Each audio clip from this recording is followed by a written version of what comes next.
guys, welcome back to Ngopi Sejarah. Kita kali ini mau bahas topik yang serius tapi tetap santai ya, yaitu G30 SPKI. Pasti familiar dong di kuping kalian yang sering diputer tuh filmnya di setiap tanggal 30 September. Oke, di sini bareng aku Arsya Petendika dan teman-teman aku di sini ada Velita, Deko, dan Naufal. Langsung aja ya guys, kita mulai. So, gimana awal mula PKI bisa jadi powerful di era Soekarno? Nah, ini tuh menarik banget. Jadi, tahun 1965, PKI itu udah jadi partai keempat terbesar di Indonesia. Soekarno ini kan lagi gencar-gencarnya nih sama demokrasi terpimpin lewat dekret 1959. PKI langsung nyambut positif karena mereka itu diajak kolaborasi dalam Nasakom, yang kita kenal sebagai gabungan nasionalis, agama, sama komunis. Tapi ya, ini tuh bikin gregetan banyak pihak, terutama pihak militer.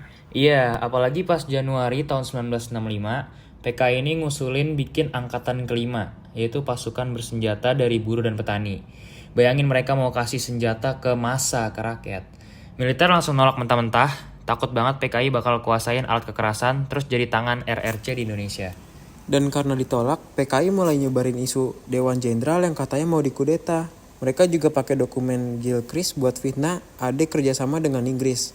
Intinya suasana politik waktu itu tuh panas banget kayak ketupat belum dikukusi. Hahaha. Waduh, sampai segitunya ya? Terus gimana aksi-aksi PKI sebelum 30 September? Ada yang nyerempet kekerasan nggak? Iya ada dong, di akhir 1964 sampai awal tahun 1965, ribuan petani dihasut PKI buat rebut tanah. Mereka bilang tanah itu hak rakyat, tapi ujung-ujungnya malah bentrok sama polisi sama pemilik tanah, dan kondisinya chaos banget. Nah, PKI ini tuh pintar banget mainin isu agraria buat dapetin simpati. Tapi di balik itu, mereka juga nyiapin gerakan bawah tanah.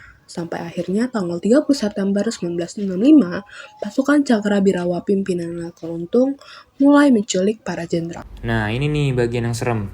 Pas dini hari, mereka datengin rumah-rumah para jenderal, yaitu rumah Ahmad Yani, Haryono, Panjaitan, dan lainnya. 3 langsung dibunuh di tempat, sisanya diculik. Yang ngeselin, Jenderal Nasution nyaris kabur, tapi ajudannya Pierre Tendean jadi korban. Terus mayatnya ditumbuhin di lubang buaya kan? Itu tuh sumur tua yang jadi saksi kekejaman. Gimana reaksi masyarakat pas tahu ada jenderal yang disiksa sampai meninggal? Jadi waktu mayatnya diangkat pada tanggal 3-4 Oktober, kondisi jenazahnya ini parah banget gitu, ada banyak bekas siksaan. Masyarakat sekitar langsung gempar. Pihak militer, terutama Soeharto, pakai momentum ini untuk gerak cepat bubarin PKI. Tapi jangan lupa, Soekarno di saat yang sama dianggap lamban nanganin situasi. Yang akhirnya Soeharto ini makin dapat dukungan buat ambil alih kekuasaan. Dan ini menjadi awal mula lahirnya Orde Baru. Yang bikin sedih, setelah itu terjadi pembalasan massal ke orang-orang yang dituduh PKI. Ribuan orang jadi korban, bahkan yang nggak tahu menahu. Sampai sekarang, trauma itu masih melekat di banyak keluarga. Serem banget ya. Terus kira-kira menurut kalian pelajaran apa yang bisa kita ambil dari tragedi ini? Pertama, jangan sampai ideologi ekstrem mengontrol negara. Kedua, pentingnya transparansi dan keadilan hukum. Lalu jangan sampai konflik politik ini itu diselesaikan pakai kekerasan. Kalau menurut aku, militer ini harus netral.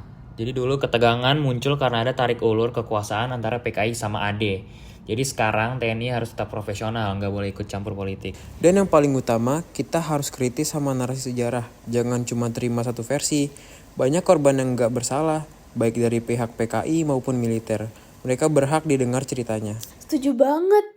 Oke guys, udah dulu ya obrolan kita hari ini. Makasih Velita, Deko, dan Noval yang udah nemenin pada podcast kita kali ini. Buat kalian yang dengerin, jangan lupa like dan subscribe biar nggak ketinggalan episode seru lainnya ya. Sampai jumpa di Ngopi Sejarah berikutnya.